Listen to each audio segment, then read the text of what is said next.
નમસ્કાર, CP24 news સાથે હું રેશમા આપનું સ્વાગત કરું છું. કેન્દ્રીય ગૃહમંત્રી અમિત શાહ ગુજરાતની મુલાકાતે આવ્યા છે, જેમાં વિવિધ વિકાસ કાર્યોનું લોકાર્પણ કર્યું છે. તેમાં કલોલમાં સ્વામિનારાયણ મેડિકલ કોલેજનું લોકાર્પણ કર્યું છે. આધુનિક સુવિધાથી સજ્જ મેડિકલ કોલેજનું 150 કરોડના ખર્ચે નિર્માણ થયું છે. આ મેડિકલ કોલેજનું ખાતમુહૂર્ત પણ અમિત શાહે જ કર્યું હતું. 30 વર્ષ પહેલા સ્વામિનારાયણ વિશ્વ મંગલ ગુરુકુળની સ્થાપના થઈ હતી, જેના નેજા હેઠળ school, B Ed college, PTC college, pharmacy college અને આયુર્વેદિક અને હોમિયોપેથિક કોલેજ અને લો કોલેજ હાલ કાર્યરત છે. આ કાર્યક્રમમાં અમિત શાહે કટાક્ષ કર્યો હતો કે મારે એક પ્રોબ્લેમ થઈ ગયો છે. મારે જે ભાષણ આપવાનું હતું એ સ્વામીએ આપી દીધું છે. મોદી સરકારની બધી ઉપલબ્ધિ સ્વામીએ ગણાવી દીધી છે.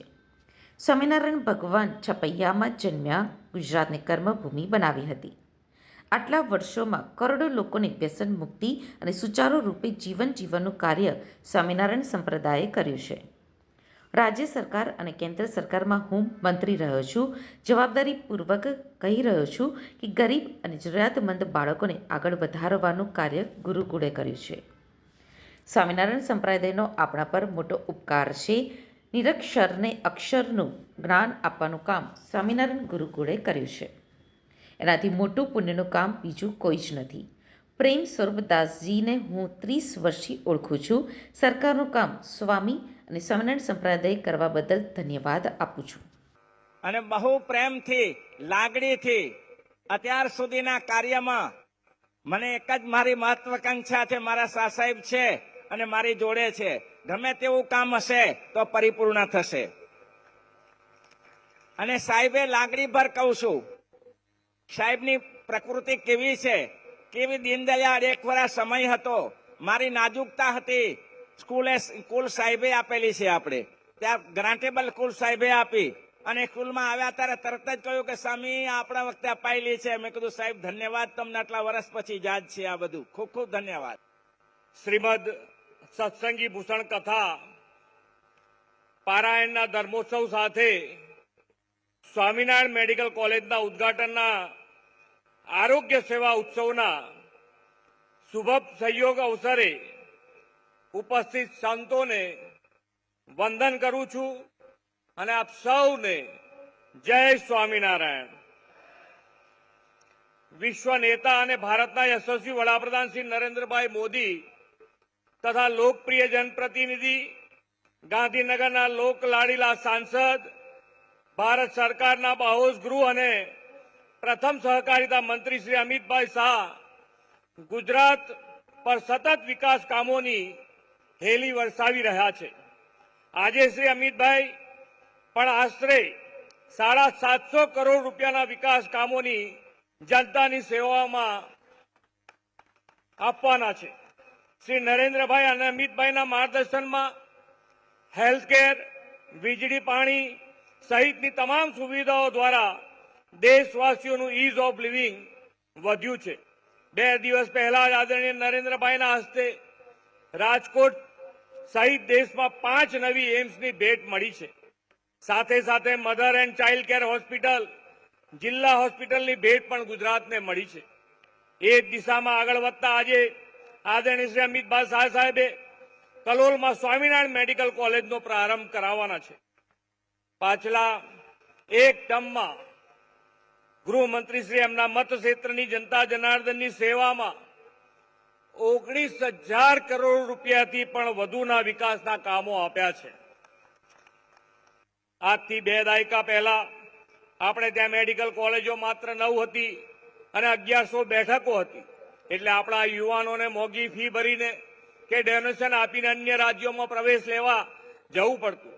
વડાપ્રધાનશ્રીની વિઝનરી લીડરશીપમાં રાજ્યમાં મેડિકલ કોલેજ અને બેઠકોની સંખ્યામાં પાછલા 2 દાયકામાં 6 ગણો વધારો થયો છે. આજે ગુજરાતમાં 40 મેડિકલ કોલેજ અને 7,000થી વધુ મેડિકલ બેઠકો છે, જે મોદી સરકારની વિકાસની ગેરંટીનું ઉદાહરણ છે. આ ઉપરાંત 4 જિલ્લાઓમાં બ્રાઉનફિલ્ડ અને 2 જિલ્લામાં ગ્રીનફિલ્ડ મેડિકલ કોલેજો શરૂ કરાઈ છે.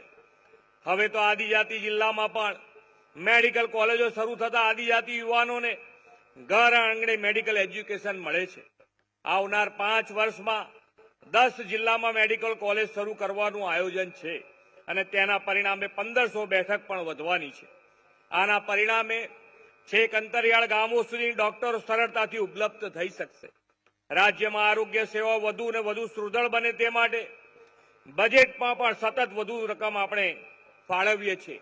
આ વર્ષે પણ 32% વધારો આપણે કર્યો છે.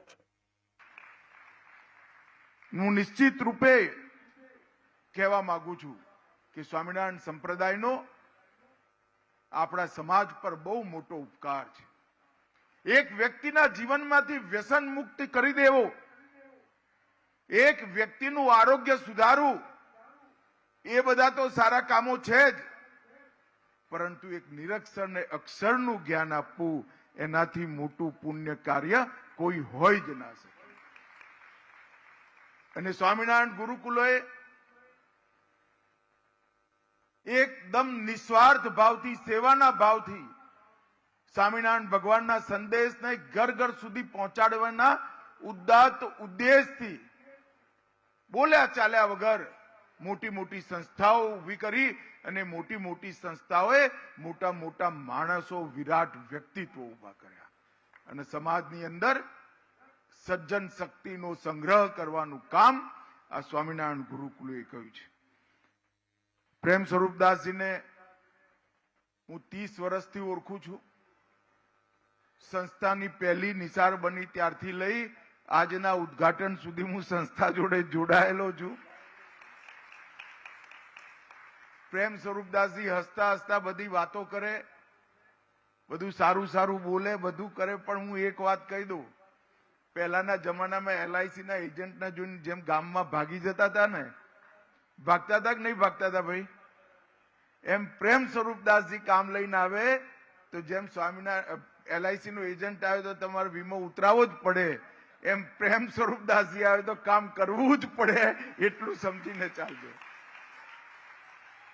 પરંતુ એ કામમાં ક્યાંય પોતે ના હોય, પોતાનો સ્વાર્થ ના હોય. સમાજ, ધર્મ, ગરીબો, માંદાઓ, બીમાર, એના કલ્યાણ માટે હંમેશા કામ લઈને આવ્યા.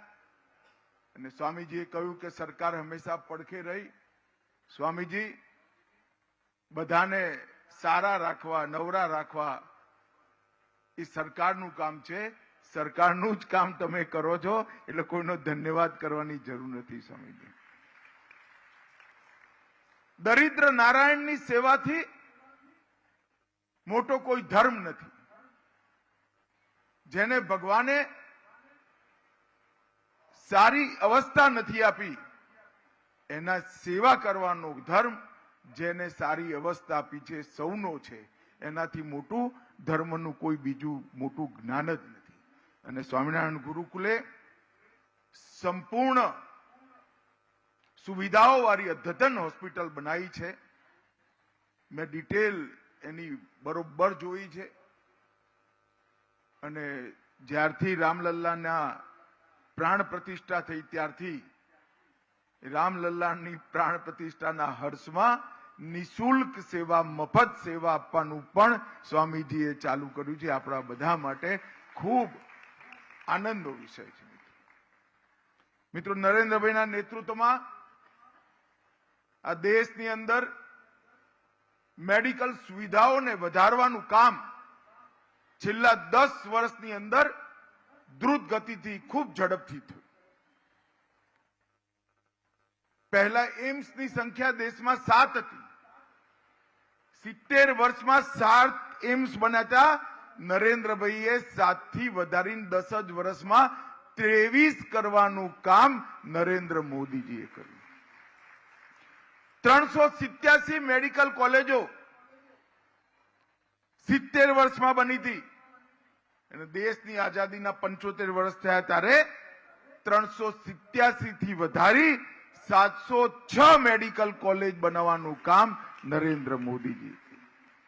51,000 MBBS ની સીટો હતી, એની જગ્યાએ 1,07,000 સીટ કરવાનું કામ નરેન્દ્ર મોદી સરકાર. દર વર્ષે 1 લાખ ડોક્ટર સમાજની અંદર આખું જીવન સેવા કરવાના સંકલ્પ સાથે મોકલવાની વ્યવસ્થા આ ભારતે 10 વર્ષની અંદર ઊભી કરી એનું સંપૂર્ણ શ્રેય નરેન્દ્ર મોદી. 31,000 પોસ્ટ ગ્રેજ્યુએટની સીટો હતી. 31,000 એમડી એમએસ બહાર આવતા હતા. નિયમો બદલ્યા અને નિયમો બદલી 31,000 સીટોની જગ્યાએ 70,000 સીટો બનાવવાનું કામ નરેન્દ્ર મોદી સરકારે કર્યું.